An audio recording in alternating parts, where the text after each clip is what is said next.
Good afternoon, my dear brothers and sisters.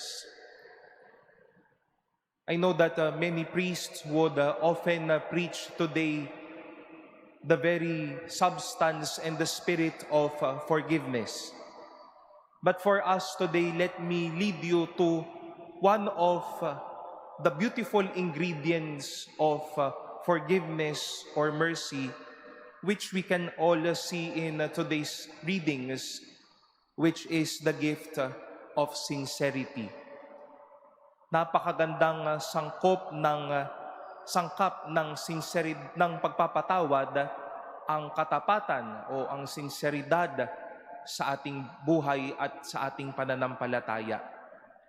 We've heard in our first reading today, Azariah standing up in front of God, begging the Lord for pardon and mercy, remembering the many things God has did to him, asking God to pour over him and his life abundance of mercy, remembering that those who follow him cannot be put to shame. Tapat at sincero sa harapan ng Diyos, humingi ng tawad at ng kapayapaan. Ngunit ito rin po ang nakita din natin sa tinurong talinhaga ni Jesus sa ating mabuting balita. A servant fell sincerely in front of his master, begged that he be forgiven of the debt he had. But sir, there seems to be a problem. After taking off his presence in front of his master, sincerity also flew away. Nakita niya ang kanyang kasama o kapwa lingkod na may utang din sa kanya, pero hindi naman niya pinatawad. This is something we need to examine ourselves every day of our lives, my dear sisters and brothers. Ang daling magpakabait sa harapan ng Diyos, ang daling magpaka-sincero at tapat sa harapan ng Diyos. Pero pagtalikod natin sa harapan ng Diyos, sino at ano na ho ba tayo?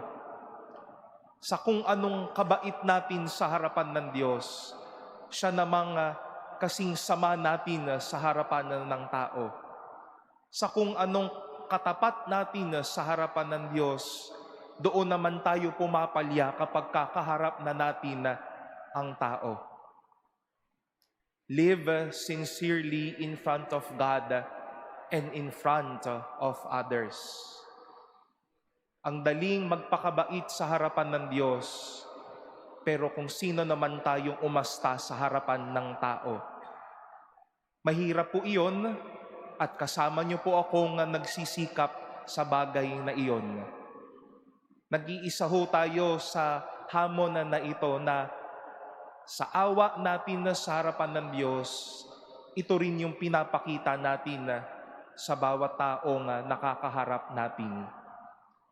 Such is the gift of sincerity in the spirit of our asking for forgiveness, for mercy, and pardon. That who we are in front of God, let us also be in front of one another.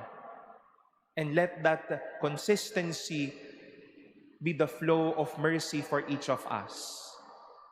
That in front of God, we are sincere, honest, and needing of mercy. As we face others, we face them with sincerity and the mercy of God they too deserve.